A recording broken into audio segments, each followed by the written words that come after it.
Ça ne lui aurait pris que 2h57. Alors une telle mobilisation des agents de la RATP, cela ne s'était pas vu depuis 2007. Et pourtant, cette grève, les Franciliens l'ont beaucoup moins subie qu'il y a 10 ans. Vous allez voir qu'ils ont aujourd'hui des moyens de contourner les transports en commun, à condition sans doute que cela ne dure pas trop longtemps. Thierry Coiffier, Gaëtan Lecointre et Sylvain Roland. Les bureaux d'une grande entreprise d'assurance aujourd'hui. Rien d'autre que le silence et des chaises vides.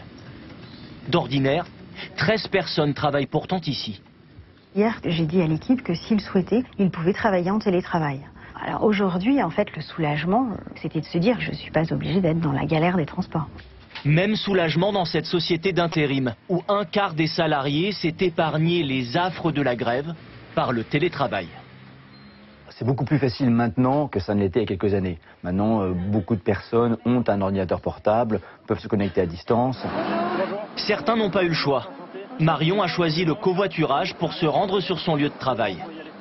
Je travaille à Nanterre et du coup, vu que le RER ne fonctionne pas bien, on est obligé de prendre un covoiturage et voilà.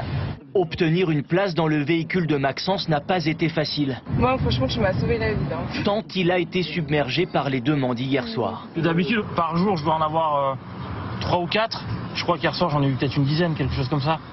Pas de gros problèmes sur la route. Marion a même quelques minutes d'avance. Franchement, super. Voilà, je suis très contente, je suis arrivée en avance, comme ça ce soir je pourrais partir plus tôt et c'est le week-end plus tôt. Les nouveaux moyens de transport au secours des usagers. Passage en revue des engins aperçus dans Paris aujourd'hui. Le vélo évidemment, sur des pistes cyclables bondées. Écoutez, si on arrive à en trouver, en général il faut faire 4 pâtés de maison avant de trouver quelque chose, mais bon. Très en vue aussi, la trottinette. Pourquoi vous avez choisi ce moyen de locomotion? Parce que c'est la grève. Et alors vos premières impressions? Très dangereux, très dangereux.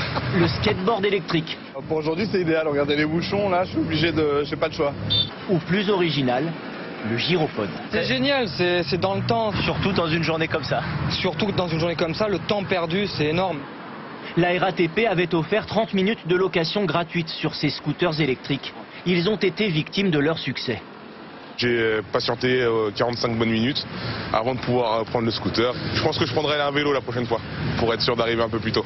Finalement, ces nouvelles façons de se déplacer ainsi que le télétravail ont permis de limiter l'impact de la grève. Revenons maintenant